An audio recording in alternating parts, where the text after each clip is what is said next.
When I was laughing at things that would happen in Don't Be Afraid, I felt wrong. Right. Yeah.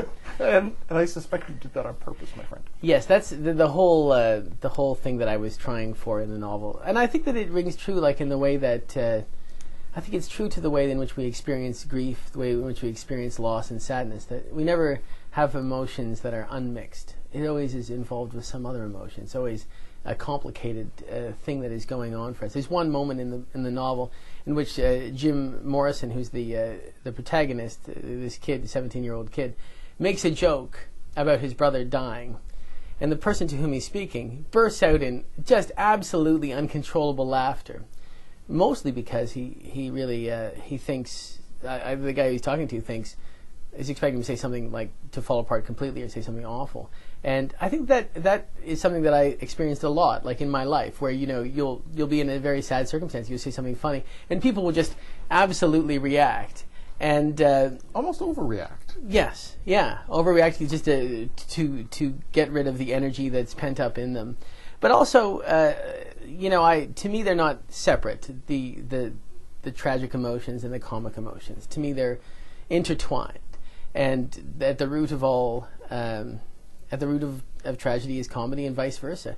And I think the novel tries to get at that in a very visceral way through this grieving 17-year-old.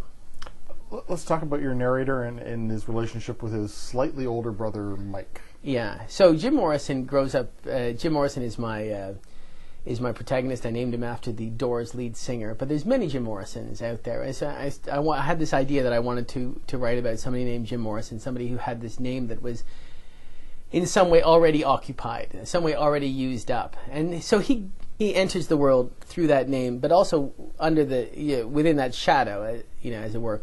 But also within the shadow of his older brother, who he has a very romanticized view of, who has also an ambivalent relationship to when he's alive, but then as soon as he's dead, it becomes very idealized and doesn't quite lose that ambivalence. And Jim experiences various forms of guilt, one of them being, why am I still alive? Which is, I think, common when you have somebody close to you die. A question that you ask yourself, I think, in a very real way is, why am I still alive? What happened? What happened to allow me to keep on going? And he says, it's my brother who should be alive. He's the real lead singer of the family. And that phrase, as colloquial as it is, I think it really does capture the feeling of absence that he has. He's the guy who should be fronting the band. He's the guy who should be fronting the family.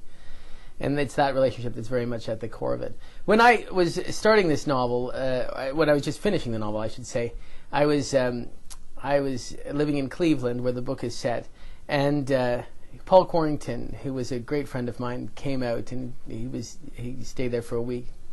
I remember talking to him about this novel, and he told me a story about Mel Brooks and Noel Coward in New York. And Brooks says to Coward, what are you working on? And Coward says, a play. Brooks says, what's it about? Coward says, well, these two brothers. Stop, says Brooks. I'm crying already. And I think that's right. Like the book is very much about it. There's they're these two brothers. Stop! I'm crying already. It's that relationship that's at the heart of the novel. His family are in grief counseling, and they're all kind of reacting differently. So take me through the surviving members of the family and their little quirks. Yeah, so the surviving members of the family are his father, Fortitude Morrison, who is a forensic engineer. And he, in the wake of Mike's death, has become obsessed with getting to the bottom of it in an engineering sense. What are the physics of what happened? Jim's mother, Philomena Morrison, is an ex-nun, and she, after her son dies, retreats almost completely from the world, enters a kind of complicated silence, which has to do with her loss of faith. And so one of the things that she's struggling with in the novel is how to understand what it means to have lost this kid. And she has the idea of having a birthday party for him, and as a way of sort of commemorating this birthday party for a dead kid. And that's occupies the sort of the second half of the novel. Why is she doing that, and where does that take us? Jim has a sister named Vivian who, in her mother's sort of retreat, is charged with cooking for the family, something she does awfully and always with the microwave. And then Jim has a younger brother named Petey, who's a 5-year-old, and who, when it seems that Jim can't go to school anymore because he's too wrecked emotionally, he's made to take Petey, his brother, to preschool every day. And one of the central parts of the novel is the way in which my character Jim comes to understand his place in the world and who he is through talking to these mothers who are standing around outside the door of a preschool. You take kind of serious issues, but there's a light touch, but I never feel like it's glib. That must be hard to manage. I don't really think of it as being managing. It's just the way that I think. I will never... I find it impossible to approach a serious issue seriously. And I find it very difficult to approach a comic issue in strictly comedic terms.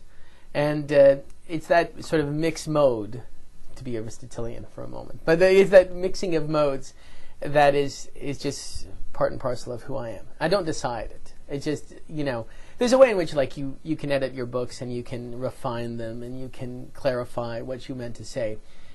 But the core of it, you can't change. You're just who you are. And people, when they read, they either respond to or they don't respond to that sensibility. And I've been lucky in that people have responded to it. And it's just, but it's not a conscious. I wouldn't call it a conscious decision. I see it as a personal failing in my personal life. By the way, it's just lucky that I can write these books and be sort of comedic about these things which really aren't very comedic. Because in my life I do the same thing, and it can be tiresome. I'm aware of it. Yeah. The book is Don't Be Afraid, a novel. I'm speaking to the authors Steven Hayward and Don't Be Afraid, published by Connaught Canada.